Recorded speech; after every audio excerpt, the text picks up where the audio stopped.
was kind of a flamboyant intro for this video, but I have to say that the topics demand for it, because it's such a paramount um, topic to handle that it's important that it really sinks into your brain, and you really understand the concept of accumulation, because you are going to use that so much. Okay, so if you remember, at the beginning of the ConveyorU, we discussed about the nominal speed. So that is the speed that the conveyor must achieve to deliver the required production rate. So if you remember the formula, the length of the product times the number of pieces per minute, that would be the minimum speed. Okay, so in that condition, all the products are on the conveyor, basically almost touching one another, so in an uninterrupted column, uninterrupted line.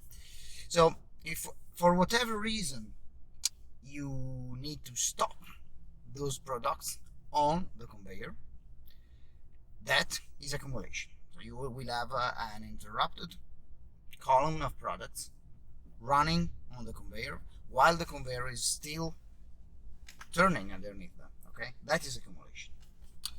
Now the typical situation why this may happen is because the downstream machine stops, and the upstream machine does not stop immediately.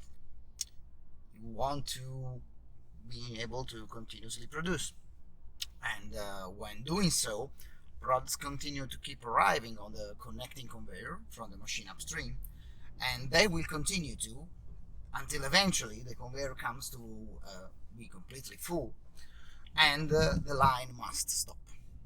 So when this happens, of course, there is no other option except then stopping the production. Okay,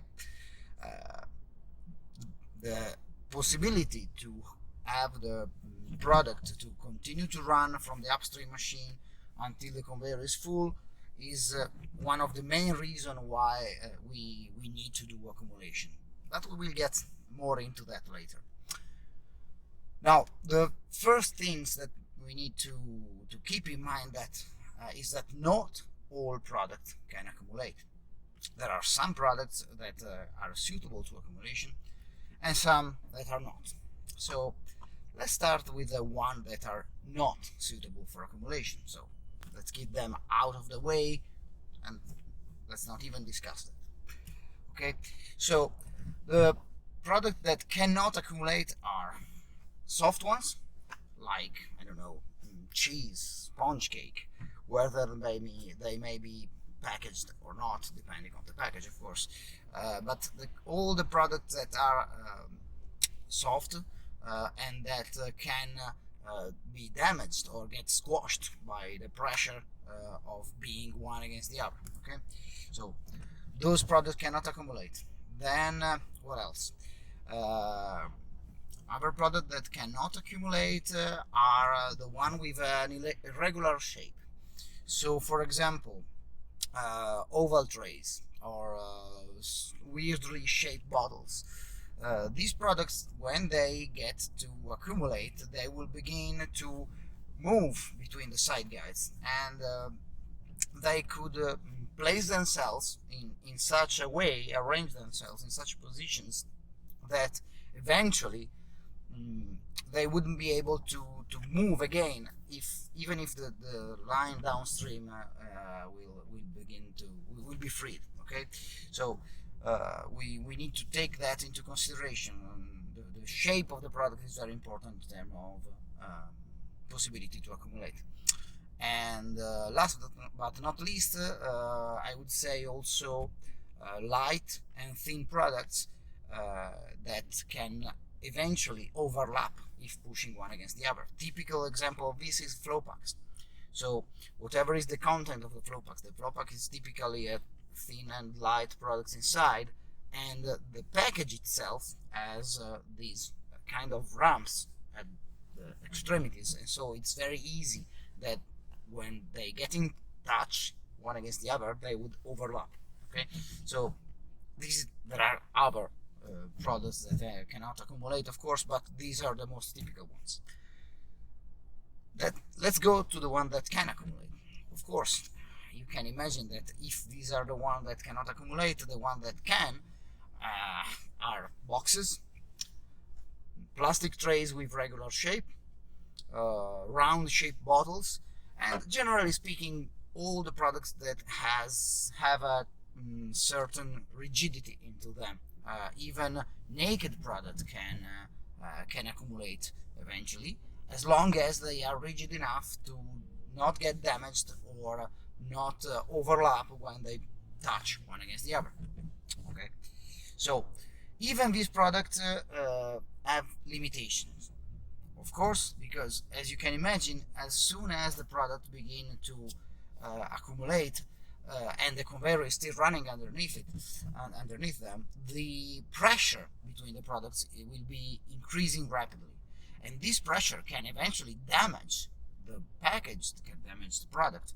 So the length of accumulation allowable for all different products can vary a lot, and it will be present anyway. Doesn't matter how strong the product is, there is always going to be a limitation of about the length of the column and the number of products that can accumulate. Secondly, there is also a matter of time, because one of the typical situations that can generate with accumulation is the cosmetic damage of the product. So as you can imagine, when you have product standing still on the conveyor while the chain or the belt is still running underneath it, in time scratches or damages sign may appear on the bottom of the package, and this may create cosmetic damage that would be unacceptable for marketing purposes. For example, maybe a product is conveyed on the side, and this side is going to be visible once on the shelf of the supermarket, and the marketing wouldn't accept a product with scratches on the package. So this is another situation. So you may wonder, considering all these limitations, why we should even consider to allow accumulation? Well, first of all, accumulation is extremely useful and sometimes even mandatory to achieve some particular application, and we'll get more into the detail of this later.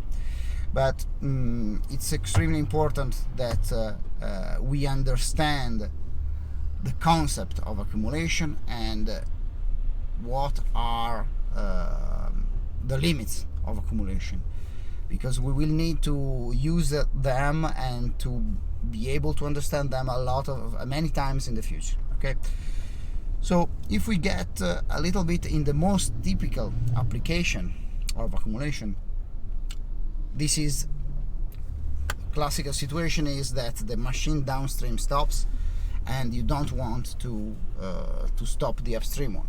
Okay, you want to be able to continue to produce for a certain amount of time in order to allow maybe the processing unit of the product to empty before stopping. For example, ovens cannot stop immediately because they have a lot of products inside, and if those products could, and the oven cannot stop, it cannot shut off immediately, and they have many minutes of production inside, and if you stop the conveyor inside the oven, a fire would erupt. So it's extremely important that that kind of line is capable of continuing to produce uninterruptedly. Okay, so accumulation in this case is handled in typically this way. Basically, the conveyors will run at higher speed than the nominal one. Okay, so there will be a gap on the conveyors between one product and the other, The typical situation is that the gap is twice the length of the product. So this means that if you have, let's say, 10 meters of conveyor space, you will have 5 meters free on the conveyor. And if the product is capable of accumulating and you begin to accumulate, you can fill the gaps between the products, because they will close themselves touching against each other, and this will allow 5 more meters of product to get on the machine. Back in the office after the traffic jam, just to wrap this video up. So I hope you had the possibility to clear any doubts you have about the concept of accumulation. If you have any doubt, please contact me, drop me a message on any of our social networks. I will try to get back to you as soon as possible. And meanwhile, thanks for watching, and to the next episode of ConveyorU. Thanks a lot. Bye.